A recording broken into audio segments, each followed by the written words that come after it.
This is Brandon Stubbs for TheTitleFight.com. I was able to get some time with Tim Starks, founder of QueensberryRules.com and one of the co-founders of the Transnational Boxing Ranking Board. We talked about the board's mission, the ranking system, and some of the fights that are coming up here in 2013.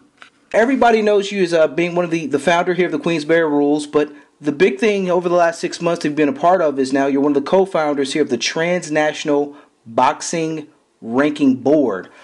Really, what moment or what actions really triggered you to want to be a part of that and get that start up?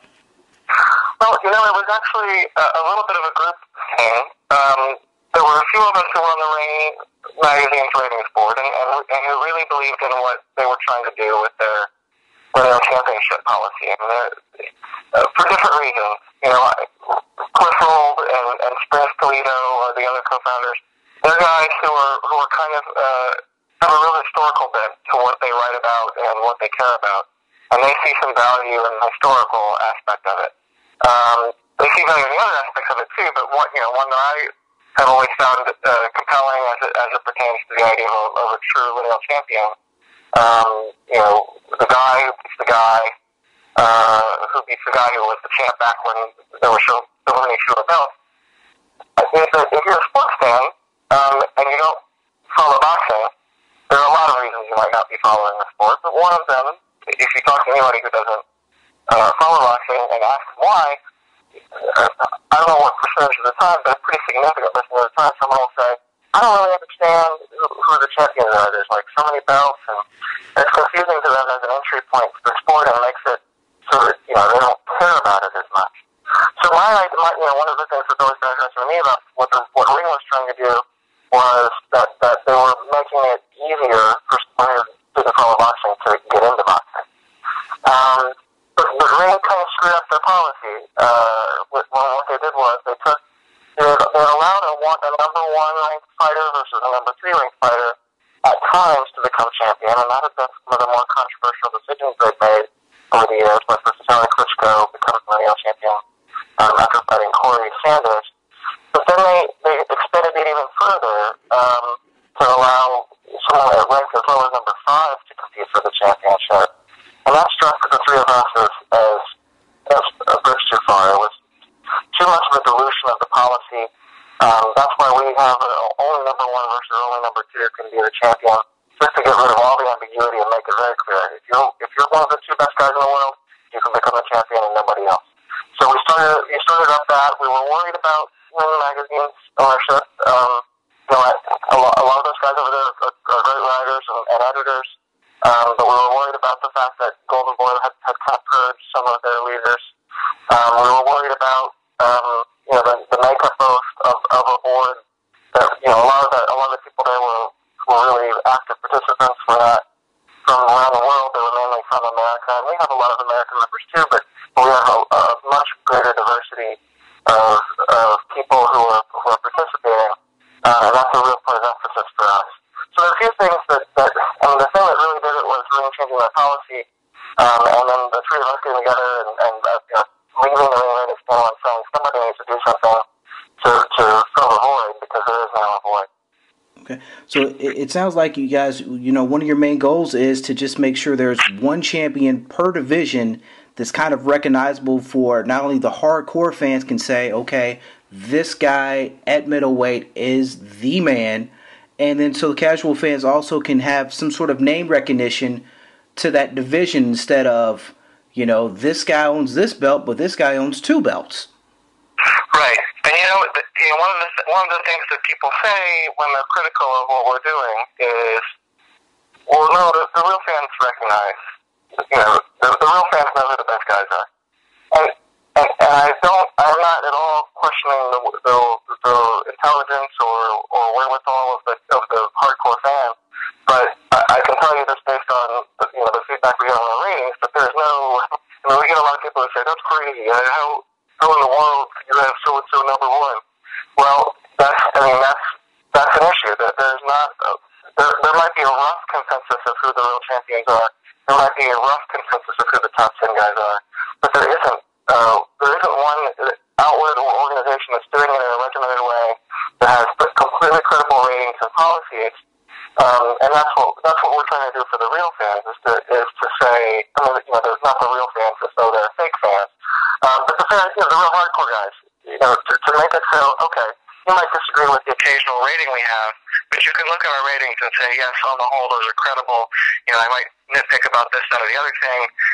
There is no way that everybody is going to agree with every ratings of any one board or organization, but we think we have the most credible of the ratings, and it requires credible ratings to figure out who the Linnell champion is. There might be some people who would recognize somebody just for having a couple belts as the true champion. We don't do that. There might be people who would argue about Lava Klitschko as the world champion, which we don't have.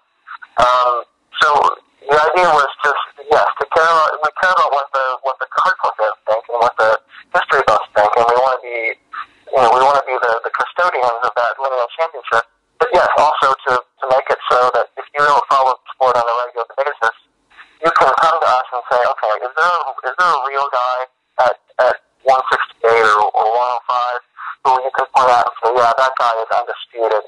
There's no question. There's no real way to say that guy isn't the champion. Because, look, every other sport that I can think of does have real champions. You can look at the NBA or the NFL or Major League Baseball, and there's no question that who the champion is because there's a regimented process.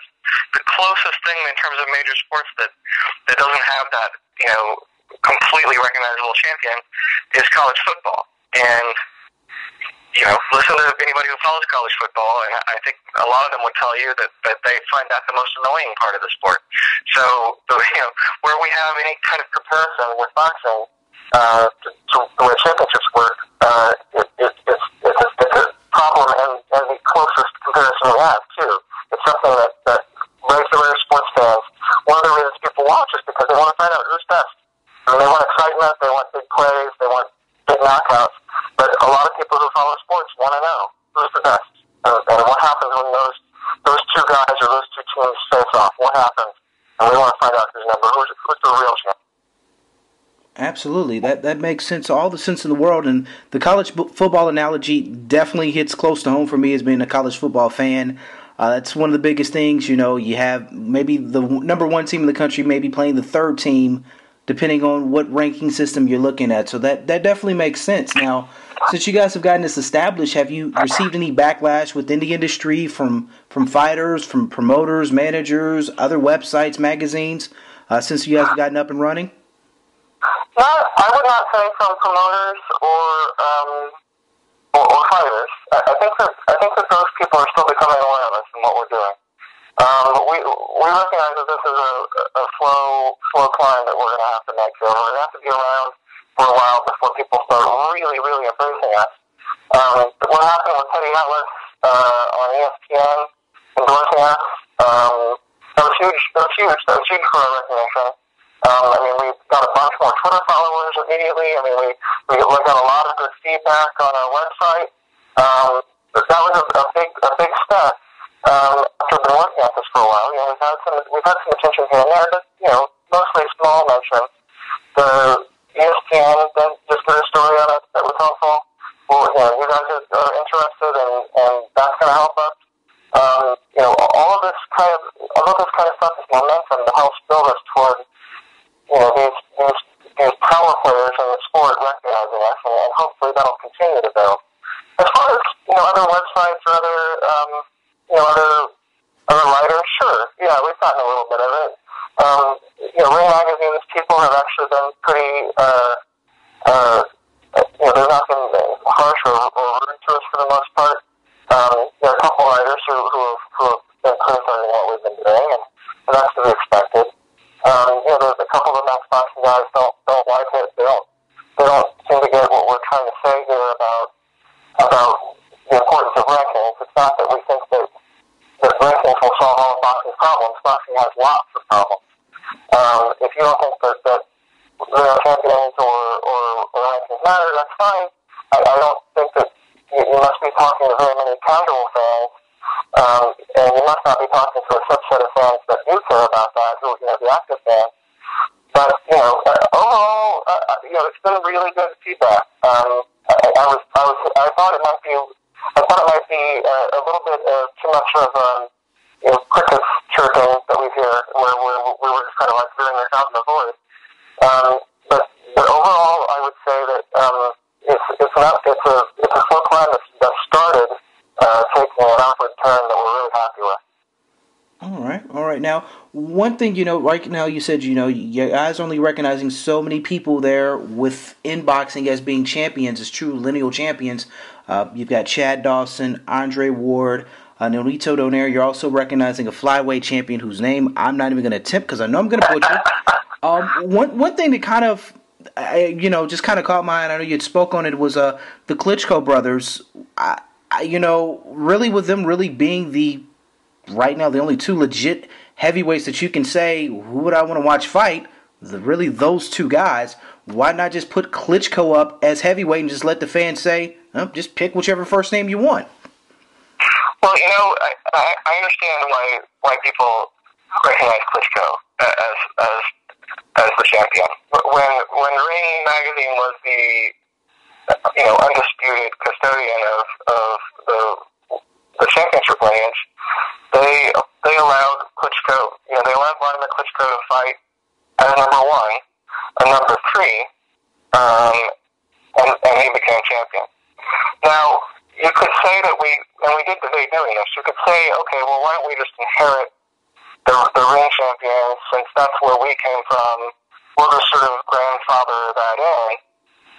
But the problem is that we would be violating our own rules in a way that actually hurt Ring when it got started too. If you remember, there was some debate over the light heavyweight lineage when they basically just decided when they started that Roy Jones would be their lineal champion, and there was a historical dispute about that really ended when Ring said, "Okay, we're going to make Roy Jones champion."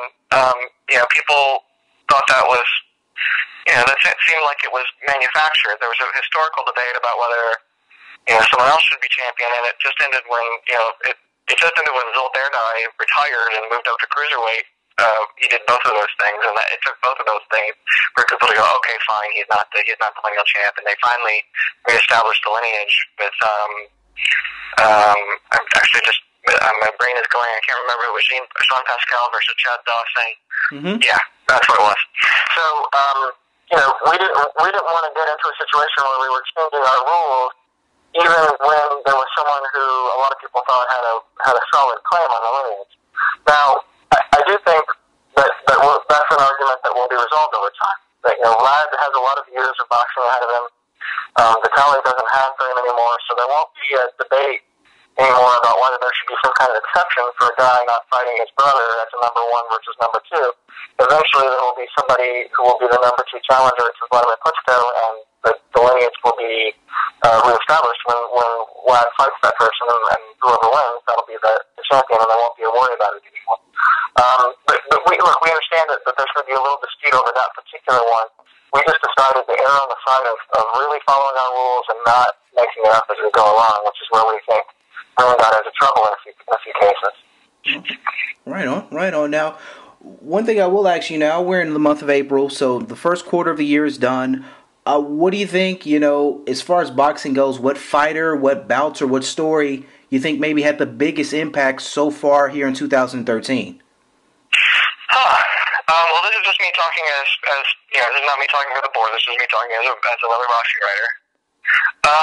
To me, the big story has been the whole bifurcation with Golden Boy and Showtime and HBO and Top Rank.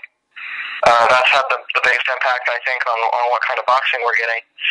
So far, it hasn't stopped us from getting a couple of good ones. If you look at if there's a stretch of fights there where we got two really, really solid fight of the year contenders in a row on HBO with Tim Bradley and Rozan Provodnikov and Brandon Rios and Miguel Rona too. So those would be the fighters I would pick, and then the trend I would pick would be the trend related to HBO and Showtime and Golden Boy and Top Rank. But we haven't even gotten into the heart of 2013 and its schedule. We've got some really good fights coming up in April and May that I'm really, really looking forward to.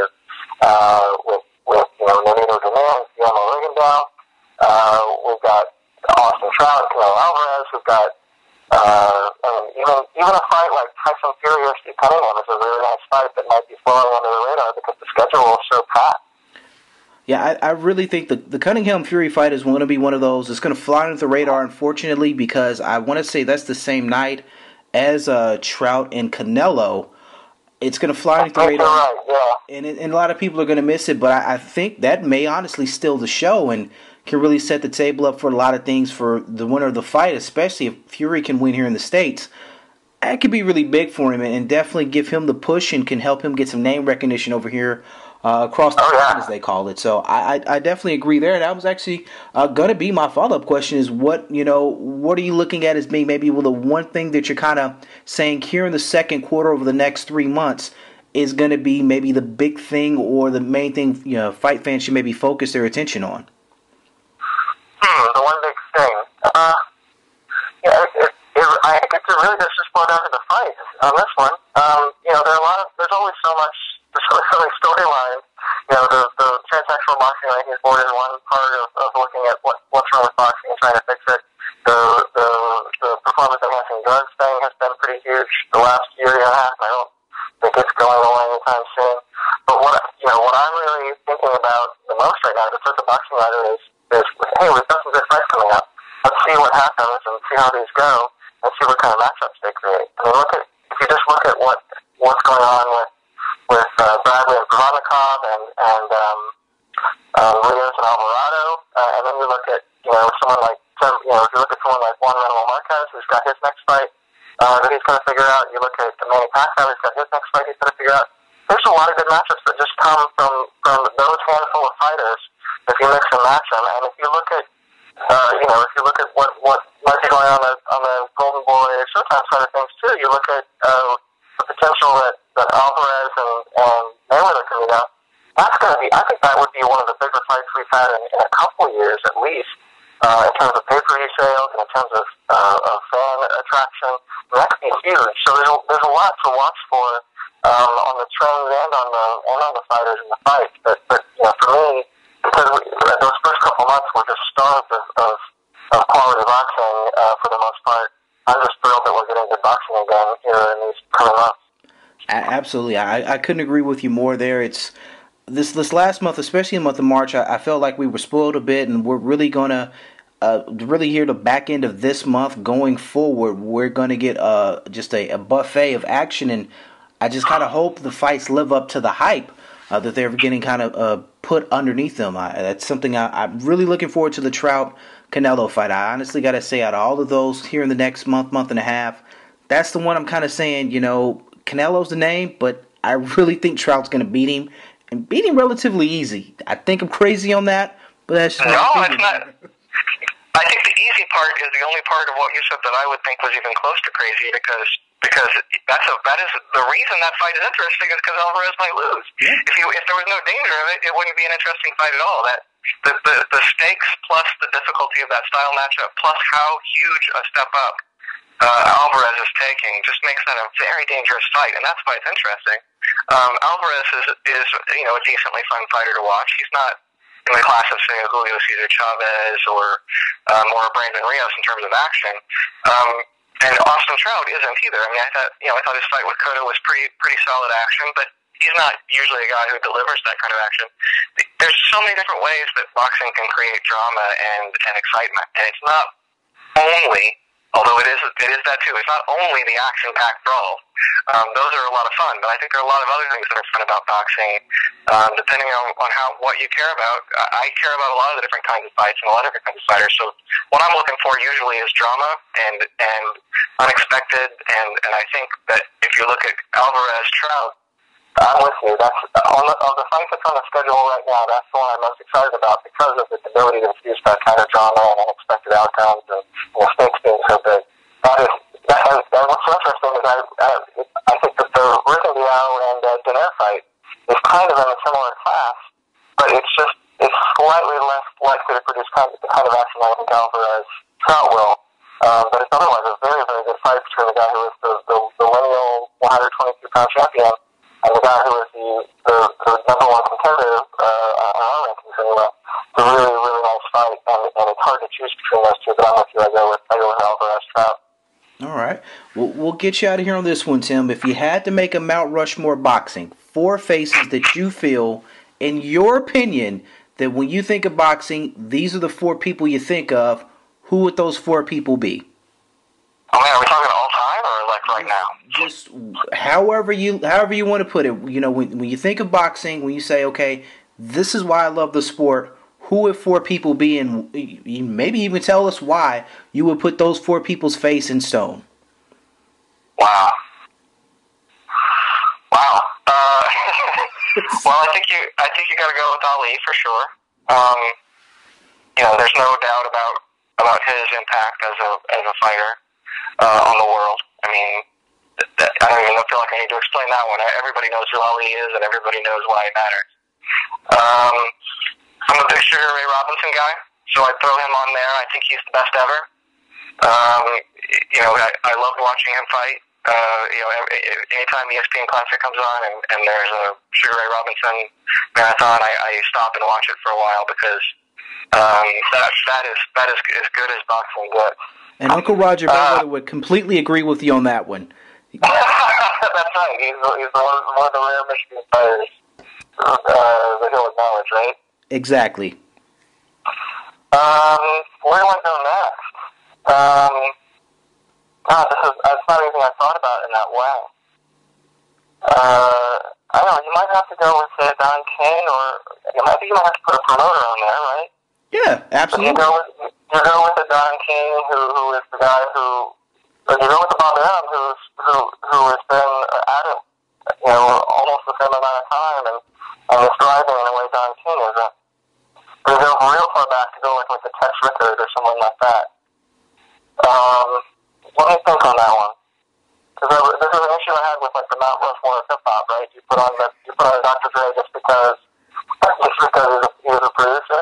Well, he's produced great albums, so sure, yeah. You could, I would see no reason why you couldn't put a promoter on there. I mean, in many ways, you could even put referees on there who have been a part of epic fights and made epic calls. So.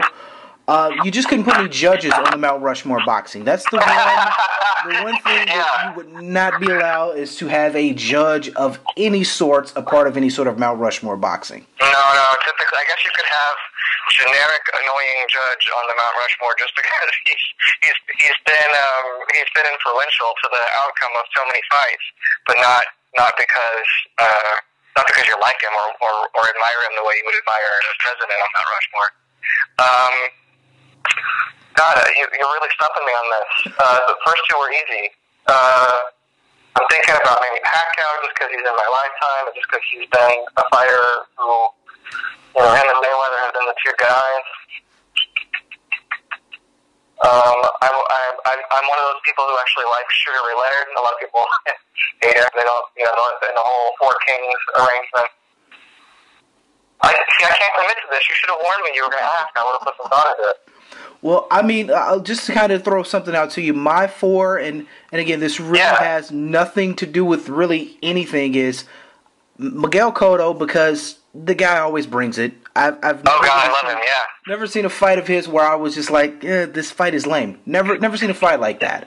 I got to say Roy Jones Jr. for the simple fact of that's who really introduced me to boxing and got me hooked to watching the sport. As a young guy, that was the guy. You wanted to be like him when you were in the ring. So Roy Jones, Ali, of course, because he's one of the few, really maybe the only boxer who you can say is transcendent. He's the only one you can say without a doubt, no questions, transcendent athlete, across the board. Everybody knows who he is. And for my 4th and final, oddly enough, I'm gonna go Floyd Mayweather, and he clinched it last night after watching 30 Days in May. Just for the party scenes he had with the strippers was crazy. If you haven't seen it yet, you gotta watch it. It is nuts. Hold on now. Party scenes with strippers put you on that left one. You gotta put Adrian Burner on there now. Well, wow. Just for craziness of activity. He's one, in time he's going to be there. Eventually, I think he's just got to get it together professionally. He's got the skill, but professionally, that guy, he really worries me. He's one that I kind of worry about going down the opposite slope and getting in trouble down the line. But I can definitely say, if you're putting up there for making it rain in clubs and doing outlandish things, Broner's up there without a doubt. He's top 4 easily. But what you said made me think about another guy I could connect to, and he's kind of, I would put him up there as kind of the representative of the action fighters, the guys who still finish blood. I would probably put an Arturo Gatti on there. I love Neil Corrales, I could put, and there's guys, Mickey Ward, people of the last 20 years who have been the action guys. I could keep putting one of those guys up there, but Arturo Gatti is just a good representative of that type. That I would probably throw him up there. I think I'm going to have to throw a promoter up there. Let's throw another up there just to represent the promoter. Okay, so we've got Ali, Sugar Ray Robinson, Bob Arum, Arturo Gatti. Yeah. I don't think anybody's really going to argue that 4 because, again, this is your personal 4 guys that you say, these are guys that I think of, this is why I love the sport. So, hey, I can't... Well, hold on now. I don't know if I love the sport because of Bob Arum. Hold on. I like some of the things he does. I don't like some of the things he does. But if we're talking about, the sort of the founding fathers of what makes the sport fit, okay. or the equivalent of the guys who have the equivalent of four great presidents over time, I think you would have to put Arum up there just to represent one of the promoters. But I wouldn't necessarily say I agree with love my business. I can respect that. I can definitely respect that. Well, Tim, lastly, let the people know where can they find you. Definitely shout out your website, your Twitter handle. Where can the people find you, get more information about the Transnational Boxing Ranking Board, about what you're doing? Where can the people follow you and find you at? Well, sure. The first thing would be our website, which has our rankings and talks about it's updated every Tuesday. That's just a simple www.tbrb.org. We have a Twitter handle, which is at TBR Board. TBRB was taken quite unfortunately. And that'll keep you posted on what people are saying about us. It'll keep you posted on, we'll remind you when the rankings are posted. We'll remind you when fighters are fighting. Those would be the 2 main outlets that people could listen to, and people could go to on the internet and check us out. And hopefully we'll have more, maybe a Facebook page, maybe something like that. We're going to keep looking at ways to get our message out, and for now, those are the 2 best ways for people to see what we're up to. Absolutely, and you definitely got friends here at TheTitleFight.com. We love what you're doing, and anytime we can help, we're more than welcome. Anytime you want to come to us and speak about anything, you feel like airing something or somebody out, we're up for it. So you got a friend in us, man. Trust us. Well, look, we really appreciate it. It's really nice that you're helping us get the word out, and we couldn't thank you more. Absolutely. Well, I thank you for taking out time to speak with me here this evening.